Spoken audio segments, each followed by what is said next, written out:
Hello everyone. I haven't made a video for a while, so I would like to thank Greg for once again giving me the motivation to turn on my camera. I've been thinking about doing a video on evolution ever since the Region Rally, when I had some really interesting debates with creationists of every flavor. And since I've made several videos to Greg in the past, I kind of feel obligated to make this video. And before I jump into it, I'm going to just say outright, I'm sick, so that's why I sound all sniffly and gross.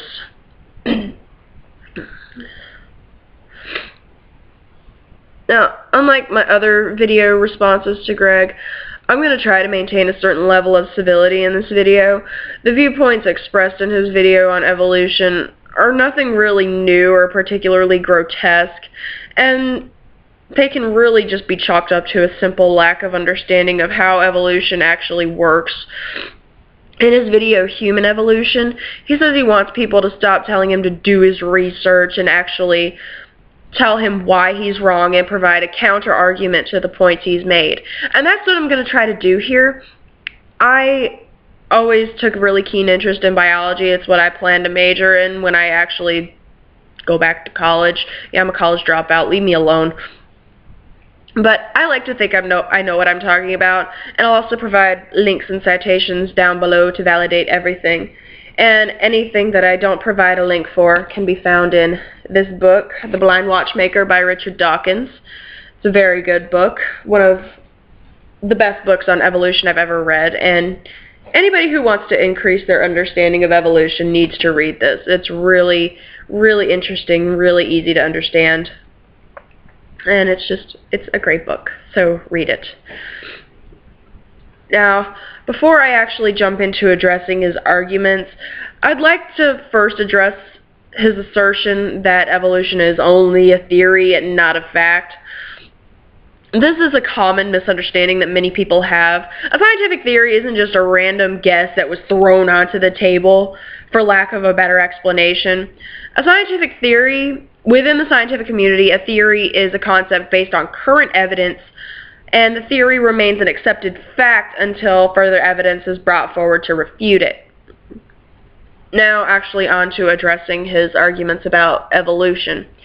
I'd first like to say that, Greg, you have the most basic concept that evolution occurs through random genetic mutations correct. It's the way you envision the process of how evolution actually happens is where things get a bit sketchy. You seem to think that for evolution to occur, that a genetic mutation must occur within every member of a species. And this isn't the case. Evolution occurs through the gradual passing of genes over several generations. Now, genetic mutations in and of themselves are rare enough, and 99% of the time, a genetic mutation will prove fatal to the mutated individual rather than beneficial. These individuals often don't live long enough to pass their genes on to future generations. Now, on the rare, and I stress rare, occasion that a genetic mutation proves beneficial to the survival of an individual rather than fatal, that individual will go on to pass that same beneficial trait onto its offspring. In turn, they'll pass it on to their offspring, and so on and so forth. And in many cases, after a number of generations, the species that these new mutated individuals evolved from will eventually die out because they're no longer the best equipped for survival in that particular environment. And I'd like to place particular emphasis on the fact that a mutation must have passed over several generations before you see a significant number of individuals who display the evolved trait. The process takes hundreds, thousands, or even millions of years. This is why, Bill and Jim's kids still look normal, because they are normal. However, 1,000 years from now, after your mutant kid has passed on this new mutated trait to its children, grandchildren, great-grandchildren, and so on, you'll see a much more significant portion of the population displaying the mutated trait. Now, going on to address your brown bear, black bear argument, I think it's probably fair to say that if the black bear were long extinct, that if we found fossils of it, we might assume it was an early ancestor or at least a very early cousin of the brown bear. And the reason for this is that we can compare skeletal structures of the brown bear to that of the black bear fossils and notice many significant similarities. And we can do the same thing with modern apes and humans. Back in 2004, I believe, someone correct me if that date is wrong, archaeologists unearthed a 13-million-year-old ape fossil in Spain. Now, scientists believe that this ape, which they've named Pierolapithecus, to be the common ancestor, or at least a close relative of the common ancestor shared by all great apes, including humans today. And their reasoning for this assumption is that Pierolapithecus displays many structural traits shared by all modern great apes. A wide, flat rib cage, shoulder blades that lie along the back, flexible wrists, and a stiff lower spine. The rib cage and shoulder blades are of particular interest because the particular way the rib cage and shoulder blades are structured has never been found before in a fossil this old. And the flexible wrists and stiff lower spine play a part in the ape's ability to climb trees.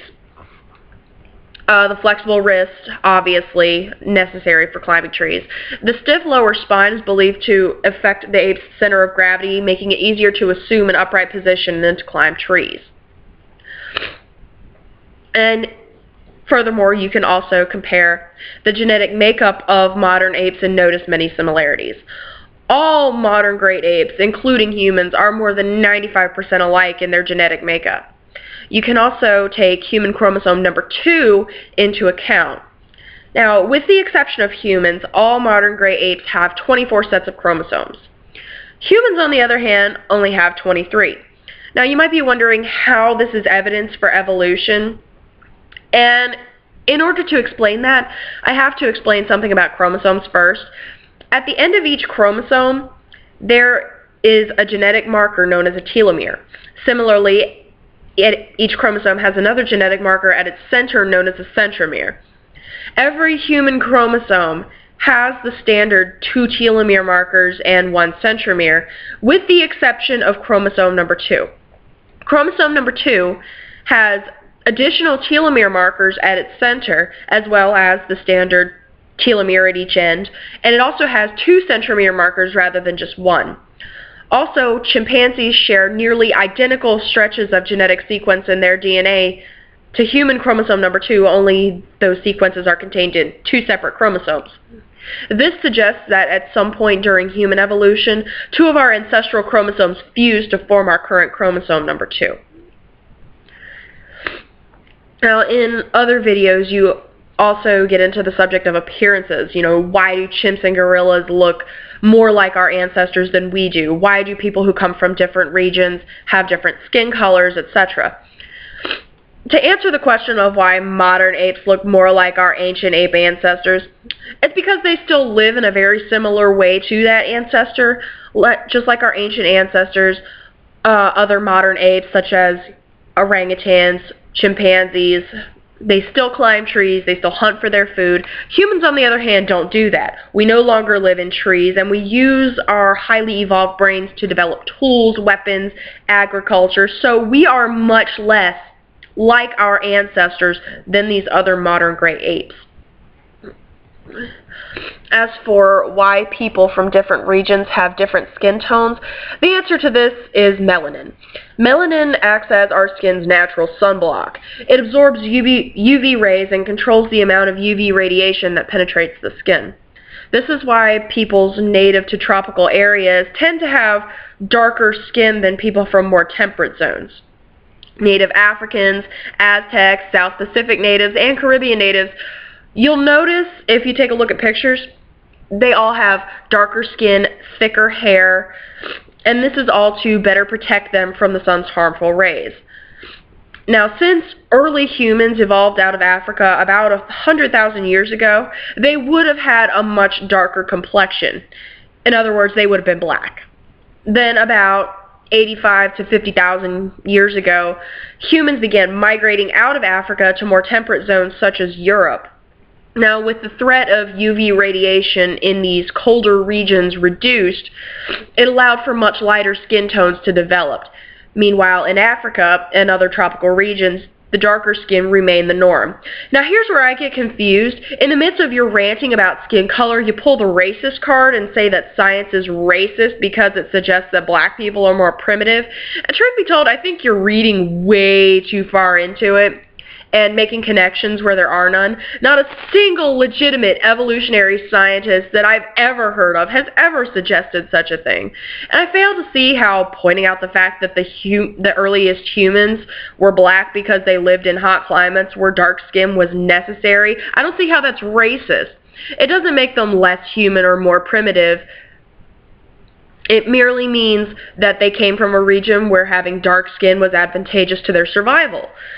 In a genome of over 3 billion base pairs, skin color amounts to about a single base pair, and is completely superficial in the larger scheme of things. And your video major evolution timeline flaw, your timing is a bit off. You raise a question about why it took humans so long to develop our technology when humans evolved millions of years ago. You know, what took us so long, as it were. Now, as I said before, humans as we know them today evolved only about 100,000 years ago, which is a far cry from millions of years. Also, humans developed technology much more quickly than you give them credit for. 300 years ago, humans had long since moved past simple bows and spears. The earliest recorded use of a firearm is 1364, and by 1380, small handguns had spread all across Europe. Now that's almost 600 years ago, 700 years ago. In the 1400s, Koreans developed a weapon called the hwacha. Yeah, it's really called a hwacha. And this weapon, it's an anti-personnel, gunpowder-fueled arrow launcher. What they did, it had about 100 little canisters in it, and the Koreans would load arrows into it, and at the end of each tube where the arrows were loaded was a gunpowder pouch, and they would ignite, they would light the fuse, and 100 arrows would all fly out of this rocket. Now, this particular weapon helped a small unit of 3,400 Koreans fight off the 30,000 strong Japanese army. That's pretty incredible. That is amazing. Now, other earlier weapons, such as the trebuchet and the ballista, were developed as early as 400 BC. Excuse me, I got my date mixed up. I'm still in 1400. 400 BC. And in 2611 BC, the ancient Egyptians were constructing the earliest pyramids. Now, the ancients even had batteries as long as 2,000 years ago. Now, these batteries were unearthed in Iraq in 1936, and they date back to 250 BC. You know, maybe they aren't computers and microchips, but nevertheless, they're still significant advances in human technology. Perhaps 2,000 years pales in comparison to the 100,000 years that humans have been around. You know, I can't explain to you why it took us so long to develop computers and microchips and cell phones and all that other fun stuff. You know, perhaps we didn't have the necessary resources. Maybe we didn't yet know how to use the resources we have. Perhaps the resources used to create our modern technology at one time had a different use, and it took our ancestors a little while to stumble upon a different use for them by accident or a successful attempt. Maybe it's all of the above. I can't say for certain. But I hope this cleared up a few things about evolution for you that were confusing you. And the same is true of anybody who came to this video with misconceptions about evolution. I hope it cleared some things up for you. Anyway, like I said, links are down below, and anything that you can't find linked is in this book. Read it. Read it. Blind Watchmaker by Richard Dawkins. Anyway, that is the end of my evolution rant. I'll make another video eventually, but I'll see you guys later.